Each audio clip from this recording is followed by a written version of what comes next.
Holy shit, guys. Look at it, it's a fucking Senna. This one is a very, very nice. It's the second one we've seen on the channel. And so far, I'm loving everything about it. It has like the matte carbon fiber, the glossy black body. The stock here is insane. So tell us about this car right here you just got right now. So this is the McLaren Senna, chassis 124/500. We're fortunate to have this car in the showroom. It is the first piece that we're actually the first time that we've had the opportunity to show this car off. So this car painted in onyx black. You got the satin carbon accents. This is a little bit more unique with the yellow calipers on the, you know, hidden underneath that beautiful gloss black wheel finish. It's 124/500, and fortunately for us, this is one of 15 cars that are going to be coming to Toronto. The base model. If I was to come in here and have, if I was going to buy, what is the base price? So the starting MSRP for a Senna in Canada is $977,000 USD. So these cars are priced out in USD. That's controlled by the factory. Yeah, so depending upon how you want to option the car, if you want to do, you know, a gold wheel, or if you want to do exposed gloss carbon, all of these options, of course, have a fee to them, which really help elevate the car itself, make it bespoke and personalized. Definitely, wow. This is one car that I can't wait to see on the road. This hood is probably the best feature on any McLaren, and also be on a Senna, which is really cool. The next funky thing I think is the door feature. Like literally, this is all you guys have. So if you're trying to get like a large double or a slushy or anything that you're gonna enter like this, or you pull up the door, or you just not go through the drive-through. Also, the next crazy feature, I can't believe this is functional, and I can't believe that you can actually drive on the road with this wing. It is so huge. It's bigger than my hand span, my arm span. Like, wow. Let's check around more in the back here. You guys know something? If you guys seen the 3 exhaust pipes, that is a European spec. The North American spec has 2. This car, oh, like look at this, guys. The satin carbon fiber. You guys can't beat that. All right, let's go on the other side and open it up. Oh my gosh, look inside. We can't go in this car because literally from the time we started this video to the end of it, this car got sold. So we can't go in it and we can't start it up. It's unfortunate, but hey, it's business. But we have friends that have these cars, so we'll check them out. But guys, wow. Like this one is insane. Like, oh, a little few tips that we just learned. The carbon fiber chassis, it weighs 175 pounds. 175 pounds. That's like lifting up your brother or whoever, like your weight as much as you weigh as yourself. 175 pounds. And these cars are built to last. As you guys know, I'm a huge Pagani fan, and I love Pagani Huayra, the Roadster, DC, everything like that. But right now, I can't believe I'm actually saying this, but the McLaren Senna has definitely taken over the task of my favorite car. It's just the way it looks. It is, for me, it's the best bang for your buck. You get everything, and you get a wicked car, and a car that's going to be timeless, a car that's going to be super valuable in the future. And also, for what McLaren has done in the last few years, this is a great example of a McLaren car. And there's 500 chassis, so maybe I can get at least one of them. Is there any, when's the next Senna be delivered that you can say? If there's another one coming in the next few weeks or months or anything? Great question. We have cars kind of going into the 300s and 400 production numbers now. So we're expecting another 10 cars to land here in Toronto between now and probably the end of December. That's crazy. Can you say how many Sennas are currently in Toronto right now? Right now we have 4 cars. So every McLaren is built in Woking. It's where our factory, what we call the McLaren Technology. And right behind that we have the McLaren Production Center. And that's where every McLaren is hand built. We limit our production to about 5,000 cars a year right now. I think we built just over 4,000 last year. So this car is built off of the same bespoke or a specific assembly line, but in the factory at the MPC. Oh, wow. Look how big this spoiler is. I can't really fully wrap my hands around it. This thing is massive, and just to have it, just to have it street legal, that's the next thing. You see the actual function of the thing, the function of the wing when you're driving on the highway. To see this thing hit probably 100 kilometers, so you guys start more functioning. Wow. Right here, the key to happiness. Wow. Guys, make sure you stay tuned to the channel. We have a lot of crazy content coming up. Make sure you guys stay tuned, and also swipe up to any upcoming videos we have for the channel. Hey guys, check out the doors on this McLaren Senna. They're called dihedral doors. They're not our typical butterfly doors you see on any other cars. This is the next level doors, and it's just made for McLarens. Take a look at it from inside. You guys see how the whole engineering for it with the door hitch up here when it's usually right here on our North American cars, and a little different. It's like a little nice feature to make you know they're in the future of racing. When you're spending multi-millions, you know you want to make sure all these little fine things and make it amazing with this car. You see little features here. This is why you spend millions of dollars on a car like this, because when you have the basic model of 570, you take a look at this one, you're like, wow, there's crazy things in here, parts that cost more than your average car. And then the seatbelt. Oh God, we have the regular seatbelt, you guys, in here. And then below, we have the track use only. And legit, guys, you only can use these bad boys on the track, because if you have that on your typical North American highway, well, in Canada, you're gonna get a ticket for it, because I happened to my friend when he was wearing his harness and it didn't work out for him. But this guy, you guys can see, this car is gonna shit on the competition. It's gonna fucking kill it. Kill it.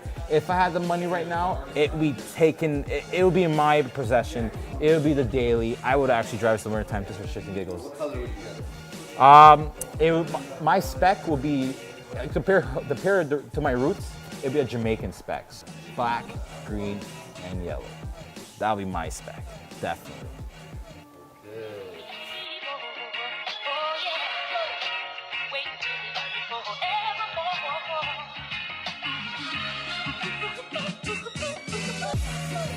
Holy shit, guys, today we're checking on this bad mother Senna. I just want to say mother. Hey guys, you guys can't believe what we're doing today. We're checking on this mother. As I said, swipe up to see this Senna. What makes this a hypercar, and what makes it different from the other hypercars? Because this is also hitting, to us, is hitting over $1 million Canadian. So that is in a whole different classified than a regular supercar that you guys have here.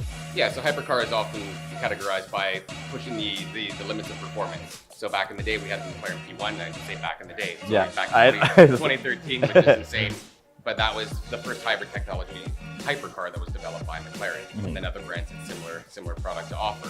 This is pushing the limits of performance, of downforce, of usability on a racetrack, but also if you take a look at that wing, I mean, how can a wing like that be street legal? Yeah, definitely. It is, and you know, I mean, to offer something like this for the road, but that's really focused on the track, I definitely would say we categorize it as hypercar performance. Yeah, really, it's something where hopefully we can see, like I said, hopefully we can see all those 14, maybe the 15th one on the road. Something where hopefully we can see, like I said, hopefully we can see all those 14, maybe the 15th one on the road, and maybe you guys have a little event to have them all together, maybe bring them back over to the shop here. And, oh man, like a little fan reunion.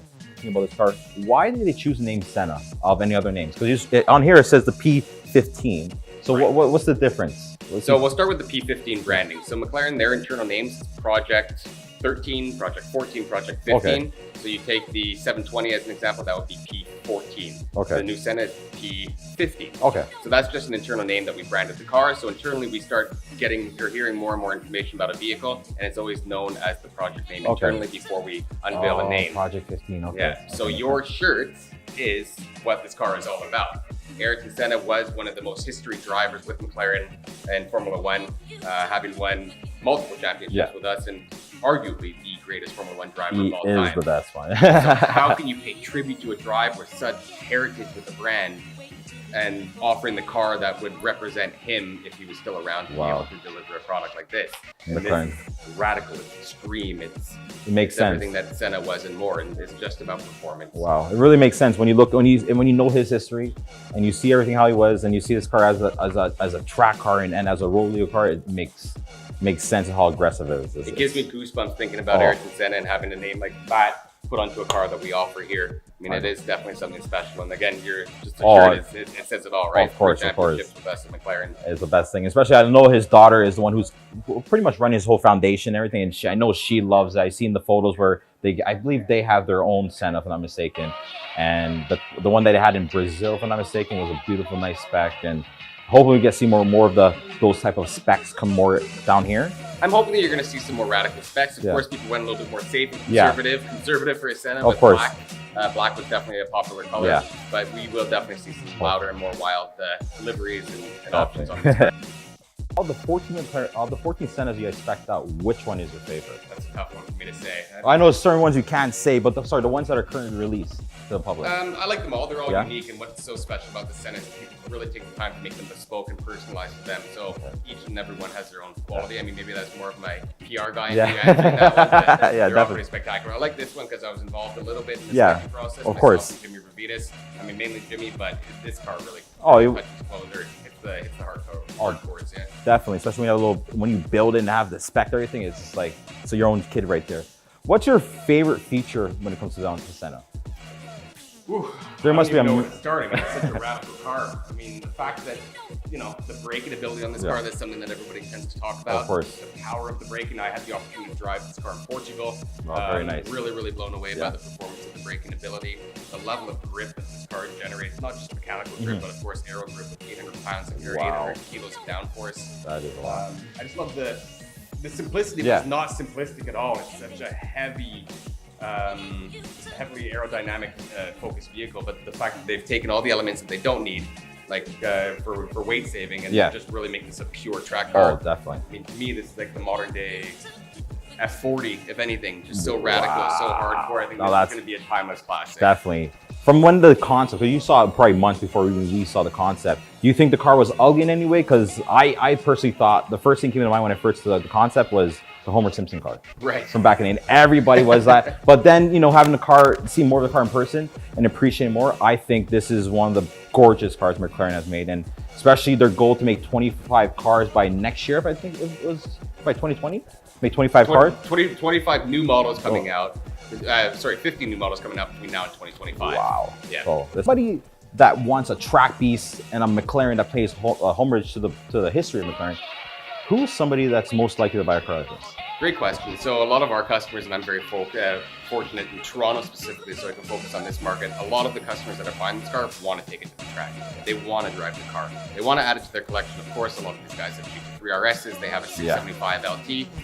They've bought into the brand. They've bought into what McLaren offers, and they want the latest and the most exclusive offering that we have. Definitely. This car, right? So going on to the future, you guys will have only Senna track day or a whole McLaren track day event? So we're going to do a track focused event for 600 LT owners, 675 LT owners, and Senna owners, an evening at Mosport. Take these cars out on track, do a cool video shoot, let these guys, you know. Hopefully you guys can let us know when that happens, and we would love to check it out. I promise.